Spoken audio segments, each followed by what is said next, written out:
नाज़रीन, उर्दू पॉइंट के साथ मैं हूं ज़ैन खान और आप शो देख रहे हैं आपकी बात। नाज़रीन, हम नौजवानों को अक्सर ये शिकायत करते सुनते और देखते हैं कि जी जॉब अपॉर्चुनिटीज़ मार्केट में नहीं हैं और वो डिग्रीज़ लिए फिरते रहते हैं। आज हम बात करेंगे एंटरप्रेन्योरशिप के हवाले से कि आप अपना एक बिज़नेस सेट करते हैं, एक बिज़नेस सेटअप स्टार्ट करते हैं और दूसरों के लिए जॉब अपॉर्चुनिटीज़ क्रिएट करते हैं। आज हमारे साथ एक एंटरप्रेन्योर मौजूद हैं, मिस ज़ारा कुरैशी साहिबा। इन्होंने सिंगल हैंडेडली अपना एक बीइंग अ फीमेल एक होम कुजीन के नाम से कैफ़े जनाब शुरू किया है और उसके बहुत सारे ऐसे आइडियाज़ हैं कि जो मार्केट में न्यू हैं और माशाल्लाह से इनका काम बहुत तेज़ी से आगे बढ़ रहा है। आज हम बात करेंगे कि जी बिज़नेस में ख़वातीन का क्या रोल है और क्या क्या मुश्किलात ख़वातीन को आती हैं और क्या ख़वातीन को इस फील्ड में आना चाहिए या नहीं। आइए उनसे बात करते हैं। अस्सलाम वालेकुम। वालेकुम अस्सलाम। Thank you for coming. Thank you for inviting. अच्छा जी, ये बताइए कि किस तरह से आपको आइडिया आया और मतलब ख़वातीन तो हमेशा प्रेफर करती हैं कि जॉब होनी चाहिए, आप माशाल्लाह बिज़नेस की तरफ आ गई। आई थिंक बेकिंग मेरे खून में थी बचपन से। अच्छा। और ये शौक़ था सिंस आई वाज 11, नानी और घर वालों के साथ बेकिंग करना। सो इस शौक़ को आगे लेके चलते हुए मैंने अपना रेस्टोरेंट स्टार्ट किया 1 साल पहले। अच्छा। इसकी बैकग्राउंड ये है कि बेकिंग का बिज़नेस जो है वो 7 ईयर्स अगो स्टार्ट हो चुका था घर से। देन कुछ हिम्मत आती गई, फैमिली ने बहुत सपोर्ट किया, फ्रेंड्स वगैरह की सपोर्ट थी, हमारे शेफ्स थे जो कि हमारे मेंटर्स थे हमारे। So with lot of support हमने इसको लास्ट ईयर जून में इनॉग्रेट किया था। अच्छा, तो बीइंग अ फीमेल आपने सोसाइटी में कितनी हर्डल्स फेस की, क्या मुश्किलात आपको पेश आई? पहले ये सोच लिया था कि हिम्मत नहीं हारनी है, बहुत सारी मुश्किलें आनी हैं और इस अज़म को लेते हुए हर्डल्स ये आई। फ़र्स्ट ऑफ़ ऑल स्टाफ के बारे में आपको देखना पड़ता है, टीम ऐसी होनी चाहिए जो कि आपको धोखा ना दे और आपने बहुत केयरफुली हर चीज़ मैनेज करनी है। सेकेंडली आपने जो परचेजिंग करनी है उसमें आपने मार नहीं खानी, जो बजटिंग जो है आपकी, बहुत सारी ऐसी चीज़ें हैं जो कि फॉर द फर्स्ट टाइम जब आप काम करते हो you have to see all of these things. अगर एक चीज़ भी आपकी इसमें से गड़बड़ होगी तो आपका काम जो है वो बहुत पीछे जा सकता है। सही। अच्छा, फूड का इतना बिजनेस है, इतने रेस्टोरेंट्स हैं, ब्रांड्स हैं, तो आप क्या समझती हैं कि न्यू आइडिया किस तरह से होना चाहिए कि आप मार्केट में अपना एक ब्रांड बना लें, एक नाम बना लें अपना? फ़र्स्ट ऑफ़ ऑल मेरा ख्याल है इंसान का जो अपना पैशन हो उसको फॉलो करना चाहिए। बेकिंग मेरा पैशन था एंड उसी फील्ड को आगे लेके चलते हुए हम लोग अपना प्रोजेक्ट लॉन्च कर रहे हैं ज़ाराज़ बेक शॉप के नाम से। और इसमें पाकिस्तान में फॉर द फर्स्ट टाइम ये होगा कि आप लोग when you come in the restaurant आप एक चीज़ ऑर्डर करोगे जो कि बिल्कुल फ्रेश आपकी आंखों के सामने बनेगी, उन्हीं चीज़ों से बनेगी जो आप चाहते हो। तो अगर आपको कोई एलर्जी है या कुछ चीज़ पसंद नहीं है आपको, तो बिल्कुल उसी कैटेगरी को कैटर किया जाएगा जो चाह रहे हैं उनको एक्जैक्टली वही चीज़ मिले। आप अक्सर देखते हैं बेकरीज़ में चीज़ें 4 दिन 5 दिन पुरानी पड़ी होती हैं और अक्सर exactly. So for the first time हम ये लॉन्च कर रहे हैं, इंशाल्लाह आई होप बहुत अच्छा रिस्पॉन्स आएगा और बहुत डिफरेंट चीज़ है ये। अच्छा, इस तरह के आइडियाज़ जो हैं मार्केट में वाकई चल जाया करते हैं कि जी अक्सर जो बेकरीज़ हैं उनमें बहुत पुरानी चीज़ें पड़ी होती हैं। अगर आप किसी को बिल्कुल फ्रेश चीज़ प्रोवाइड कर रहे हैं उनकी आंखों के सामने होगा। एग्जैक्टली। तो ये भी खैर बहरहाल हमारे यहाँ एक मसला है कि सफाई किस लेवल की है, ये किस तरह से है।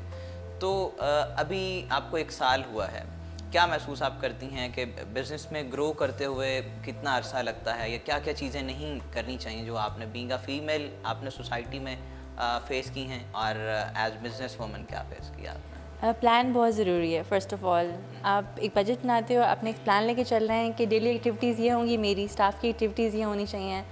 प्लानिंग जो है उससे आपका काम आधा हो जाता है, मसले आपके जो है ना बिल्कुल आधे हो जाएंगे उसके बाद। एंड देन आपने फोकस रहना है, ये नहीं सोचना कि अभी 1 दिन हुआ है या 1 महीना हुआ है काम करते हुए, आपने लगातार एफर्ट्स करते रहना है। इवन कभी एक बार दिल करे गिव अप करने का तब भी गिव अप नहीं करना बिकॉज बहुत मेहनत से चीज़ स्टार्ट होती है। और बेस्ट प्रॉफिट ये होता है कि आपको जो रिस्पॉन्स मिलता है कस्टमर से, पॉजिटिव फीडबैक जो मिलता है आपका, उसको आप ऑनर करते हो, उसको लेके आप और बेहतर बनाते जाते हो और अल्हम्दुलिल्लाह अब बहुत अच्छा रिस्पॉन्स आना शुरू हो चुका है हमारे रेस्टोरेंट को। सो वी वेरी लकी कि हमें साल के अंदर ही जो है ना, बहुत लोग कहते हैं कि 5 साल लगाने पड़ेंगे, 10 साल लग जाते हैं ब्रांड बनने में, बट अल्हम्दुलिल्लाह अब नाम काफ़ी पॉपुलर हो चुका है हमारा अराउंड लाहौर। सही। तो आप क्या समझती हैं कि बिज़नेस में बिज़नेस की डिग्री होना या मुख्तलिफ ट्रेनिंग्स होना कितना ज़रूरी है, या फिर प्रैक्टिकली आप अगर उस चीज़ में जंप इन करते हैं तो वो ज़्यादा बेहतर है? फ़र्स्ट ऑफ़ ऑल अपने आप को प्रिपेयर करना बहुत ज़रूरी है। आपकी जो स्किल है उसको आप कम्प्लीटली परफेक्ट करें जिस काम के अंदर आप जाना चाह रहे हैं। अगर स्किल परफेक्ट नहीं है तो आपका काम परफेक्ट नहीं हो सकता। अपने आप को इतना पॉलिश कर लें कि जब आप पब्लिक के अंदर जाएंगे, आप लोगों को सर्व करेंगे, आप इतना अच्छा सर्व कर सकें जितना मार्केट में और कोई नहीं कर रहा। तभी आपका नाम बन सकता है और तभी आप उतना बेहतर काम कर सकते हैं जो कि आपकी पोटेंशियल है। तो अच्छा, काफ़ी सारे लोग जो हैं ख़ास तौर पे फूड के बिज़नेस में लोग रेस्टोरेंट्स बना देते हैं, अपने स्टाफ पे चीज़ें छोड़ देते हैं, फिर बहुत सारे इश्यूज भी आ जाते हैं। तो आप खुद मॉनिटर करती हैं क्योंकि आपको खुद बेकिंग का शौक़ बहुत है। जी जी बिल्कुल। अल्हम्दुलिल्लाह फैमिली को थोड़ा सा इतराज़ है इस चीज़ के ऊपर कि रेस्टोरेंट टाइमिंग्स के अंदर मैं रेस्टोरेंट में ही होती हूँ और रेस्टोरेंट का काम जो है even when I am at home तो मैं मार्केटिंग इस तरह चीज़ों को ओवरलुक कर रही होती हूँ। सो दिन के 16 घंटे तकरीबन इसी काम में लग जाते हैं। सो एज एन ओनर आपने अपने काम को ओन करना है, दूसरों पे नहीं छोड़ना है। सिर्फ पैसा लगाना नहीं होता, आपने एक हिम्मत करके काम जब स्टार्ट किया है आपने उसके साथ सिंसियर रहना है टिल द एंड। सही। तो स्टाफ हायर करने में आपका क्या एक्सपीरियंस रहा है कि एक न्यू बिज़नेस में जो स्टाफ आप हायर करते हैं उसमें हर किस्म के लोग आते हैं, तो किस तरह से टैकल उसको किया जाए, या क्या एक्सपीरियंस रहा आपका? बिल्कुल, एज ए फीमेल और थोड़ा सा सॉफ्ट पर्सनैलिटी होने की नेगेटिव पॉइंट भी है कि आपको पीपल हैंडलिंग थोड़ा आहिस्ता आहिस्ता आप सीखते हो। कुछ शेफ़्स थे मेरे जो कि रेफरेंस से आए थे, जिस तरह मैंने काम किया हुआ है सरीना के शेफ़्स के साथ, इंग्लिश टी हाउस, यम वगैरह, एंड ट्रेनिंग ली हुई है प्रोफेशनल बेकिंग की। सो जो मेरे मेंटर्स थे उन्हीं से मैंने लोग रेफ़र करवाए थे। सो स्टाफ के साथ लर्निंग आपकी होती है, लोगों को हैंडल कैसे करना है, आपने कैसे लेके चलना है, डेली एक्टिविटीज़ क्या होंगी उनकी, मॉनिटरिंग इज़ वेरी एसेंशियल। आप किसी को कम्प्लीटली ट्रस्ट नहीं कर सकते हो। सो आपने हर चीज़ at the end of the day खुद ओवरलुक करनी बहुत ज़रूरी है। सही। तो आप क्या महसूस करती हैं कि फ़ीमेल्स को बिज़नेस में आना चाहिए, जॉब्स को या प्रेफर करना चाहिए? क्या आप समझती हैं कि फ़ीमेल को क्या करना चाहिए? आई थिंक फ़ीमेल होने का बहुत एक पॉजिटिव एस्पेक्ट है कि इंसान मल्टीटास्क कर सकता है। अच्छा। एक टाइम पे काफ़ी सारे काम आप कर सकते हो, बिकॉज एज फीमेल अपने घर भी संभालना होता है, बच्चे संभालने होते हैं, खाना इंसाना, सो ये नेचर में होता है। सो आप फोकस कर सकते हो अपने काम के ऊपर। और फीमेल्स को अगर आप एग्जांपल्स लें इवन फ्रॉम लाहौर या वर्ल्ड ओवर, तो फीमेल्स बहुत काम कर रही हैं बिज़नेस के अंदर। टॉप फीमेल्स इस टाइम पे दुनिया में मौजूद हैं। सो एक बार हिम्मत करने की ज़रूरत होती है थोड़ी सी, एंड देन आप बहुत आगे जा सकते हो। सही। तो स्पेशलिटी के बारे में क्या बताएंगी कि आप क्या एक जो नया कस्टमर है वो क्या सुन के या क्या समझ के अट्रैक्ट होके आएगा आपकी तरफ?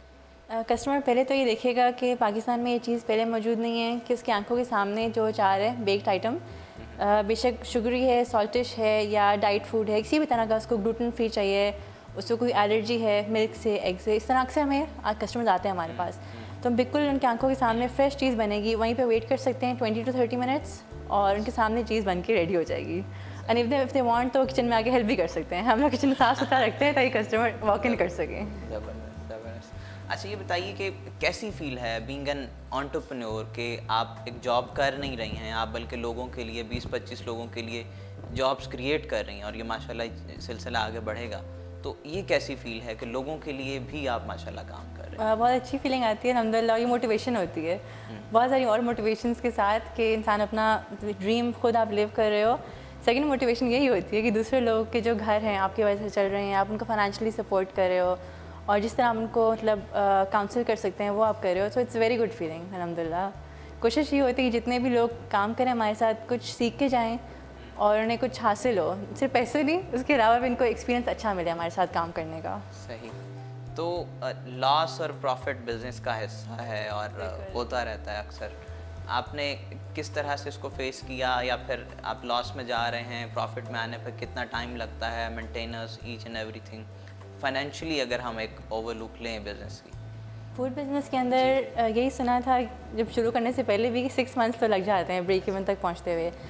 सो अगर आप फूड बिज़नेस में आ रहे हैं पहले 6 महीने तो आपने हिम्मत हारने का सोचना भी नहीं है। अच्छा। आपने लगातार मेहनत करते जाना है, उसके बाद आपको रिवॉर्ड नज़र आएंगे। रिवॉर्ड्स आपको फर्स्ट है, जो कस्टमर आपका अंदर आएगा और चीज़ लेके जाता है, वो आपको अच्छा फीडबैक देता है, वो आपका फर्स्ट रिवॉर्ड हो जाता है। ये सारे रिवॉर्ड्स कलेक्ट करके आई थिंक आफ्टर 6 मंथ्स आपको फाइनेंशियल रिवॉर्ड्स आना स्टार्ट हो जाते हैं। अल्हम्दुलिल्लाह अब हमारे प्रॉफिट्स बेकरी की तरफ से भी अच्छे आ रहे हैं। हमारा बेस्ट सेलिंग जो है पिज़्ज़ा है, उसके बहुत अच्छे रिव्यूज़ है। लोग 10 पिज़्ज़े, समटाइम 15 पिज़्ज़े अगर ऑर्डर कर लेते हैं पार्टीज़ के लिए हम लोगों से। सो अल्हम्दुलिल्लाह उसमें काफ़ी अच्छा प्रॉफिट आ रहा है हमें। सही। तो मतलब आपने ऑनलाइन भी सारी डिलीवरी वगैरह शुरू कर दी? हम लोग फूड पैंडा, चीते, कुक्स, इन सब के साथ हैं। अच्छा। सो और हमने डिस्काउंटेड डील्स भी काफ़ी दी हुई हैं कस्टमर्स को। सो वी वांट कस्टमर्स भी खुश जाएं और हम लोग भी खुश रहें। अच्छा, सोशल मीडिया का बिज़नेस में बड़ा अब किरदार है, बल्कि सोशल मीडिया हर चीज़ में ही बड़ा अहम किरदार अदा कर रहा है, तो इससे आप क्या समझती हैं, इम्पैक्ट क्रिएट कर रहा है पॉजिटिवली? बिल्कुल, सोशल मीडिया से बहुत इफ़ेक्ट होता है। आप कोई नई डील लॉन्च करते हो या आपने कुछ कस्टमर्स तक पहुंचना है, तो I think the first place is social media.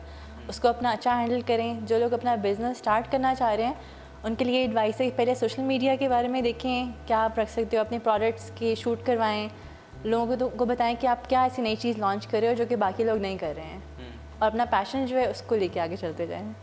सही। हमारे सभी देखने वालों के लिए आप क्या कंसेशन दे रही हैं, क्या उनको बेनिफिट्स दे रही हैं? आप लोग के लिए आई थिंक 25% ऑफ हम दे सकते हैं। अच्छा, फॉर द होल टीम, जो आपके सारे व्यूअर्स हैं उनके लिए। अच्छा, सही। तमाम व्यूवर्स को जनाब आप अपना आखिरी पैगाम दीजिए, और स्पेशली ख़वातीन को, जो ख़वातीन फील्ड में आना चाह रही हैं, कहीं ना कहीं डरी हुई हैं या फिर एक्सपीरियंस से समझती हैं कि मुश्किलात हैं, तो आप क्या कहेंगी सभी ख़वातीन? मेरे रेस्टोरेंट को अल्हम्दुलिल्लाह 1 साल हो चुका है, और 1 साल पहले जो ज़ारा थी वो अब नहीं है। तो आपकी बहुत सारी लर्निंग होती है, आपने फेस करना है, हिम्मत रखनी है। ऑब्वियसली हर इंसान के अंदर अल्लाह ने डाली होती है, तो अपने आप को सब समझाना पड़ता है। हर सुबह जब उठोगे आपने ये कहना है कि आज का दिन कल से बेहतर होगा, अपने आप को बेहतर बनाने की कोशिश करें। और जॉब से बेहतर है आई थिंक बिज़नेस के अंदर आएँ आप लोग। हर इंसान में कोई ना कोई सलाहियत ऐसी छुपी होती है, आई एम डेफिनेटली श्योर। और हर इंसान उस सलाहियत को अगर लेके आगे चलेगा तो आप ऐसी चीज़ क्रिएट कर सकते हो जो कि बाकी किसी और के पास नहीं होगी। सो स्पेशली ख़वातीन जो हैं, आप अगर घर में बैठे हो, आपको लग रहा है बाहर निकलेंगे कैसे लोग मिलेंगे, क्या होगा हमारे साथ, हम लोग कैसे हैंडल करेंगे, हमारी नेचर इस तरह की नहीं है, सारे डर मेरे अंदर भी थे और कुछ कुछ अभी भी होते हैं। बट आप ग्रो करते हो, जब आप बहादुर होते हो तो आप बहुत चीज़ें ऐसी फेस कर लेते हो जो कि आपको लगता था ये तो मैं कर ही नहीं सकती थी पहले। सो हिम्मत रखें, और आपके सामने एग्जाम्पल बैठा हुआ है ऐसे ही। सो बेस्ट ऑफ लक, और आई होप इस शो के बाद बहुत सारे ऐसे लोग आगे आएंगे जो कि हमें मैसेज करेंगे, हम दोनों को बताएंगे कि इस शो के बाद हमने बिज़नेस लॉन्च किया अपना। आई होप सो, इंशाल्लाह। Thank you so much. नाज़रीन, ये थी हमारे साथ मिस ज़ारा कुरैशी, और इनकी